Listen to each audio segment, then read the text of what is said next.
Juliet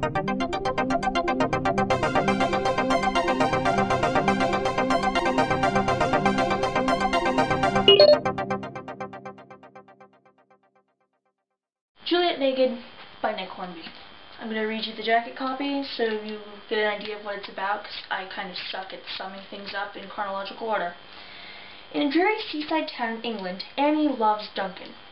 Or at least, she thinks she does, because she always has. Duncan loves Annie, but then all of a sudden, he doesn't anymore. So Annie stops loving Duncan and starts getting her own life. She sparks an email correspondence with Tucker Crowe, a reclusive Dylan-esque singer-songwriter who stopped making music 22 years ago, and who is also Duncan's greatest obsession. A surprising connection is forged between two lonely people who are looking for more out of what they've got.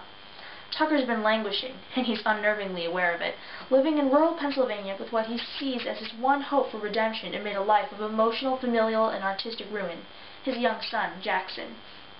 And then there's also the material he's about to release to the world, an acoustic, stripped-down version of his greatest album, Juliet, titled Juliet Naked.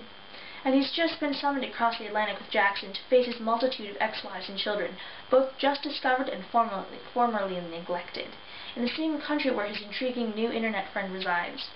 What happens when a washed-up musician looks for another chance? And miles away, a relentless, childless woman looks for a change? Juliet Naked is a powerfully engrossing, humblingly humorous novel about music, love, loneliness, and the struggle to live up to one's promise.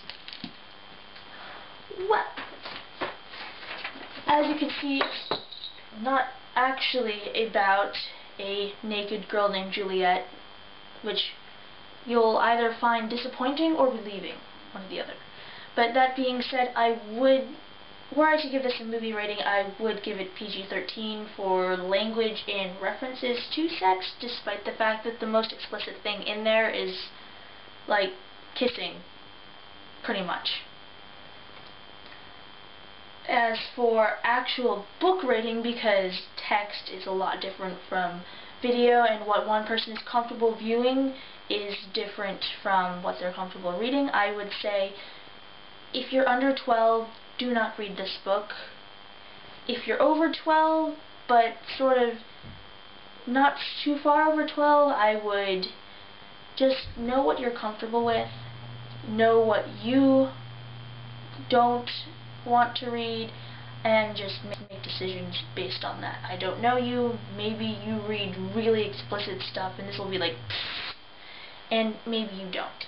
So, there we have the rating. A friend of mine who recommended this book to me described it as poetically melancholic, which is quite true, actually.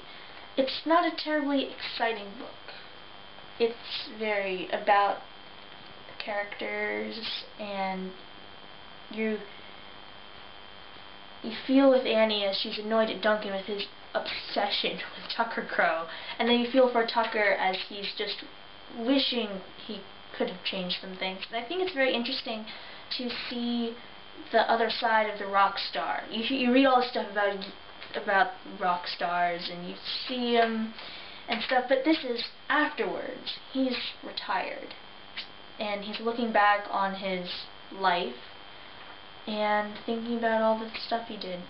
And I find that very interesting. And his wives are hilarious. Well, hilarious is maybe overstating it, but they're fun. So I would give this book 3 stars. 3 meaning, according to my Shelfari, which I will link to in the description bar, I liked it. 5 is I loved it. 4 is I really liked it. 3 is I liked it. So, and for recommendations, I wouldn't necessarily recommend this to anyone, but if you said, oh, I'm thinking about reading, I would definitely say, oh yeah, go ahead and do it. It's a good book. And I wouldn't dissuade you from reading it. It's just not something I'm going to run up to you like, oh my god, you have to read this. No. But yeah, decent book.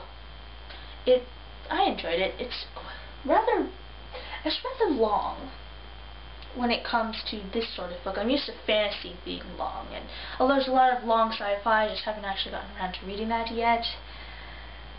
So, I feel like I've been saying that about everything revolving around this book. Know your taste. know your taste and choose whether or not to read it based on what you know you like and do not like. Next book I will be reviewing is the first Black Jewels book, Daughter of the Blood, which had recommended to me in 7th or 8th grade. I think it was 7th grade, and never got around to reading, and I just got it from the library, and it's pretty good. I'll see you later here on Elf Army Reviews. Bye!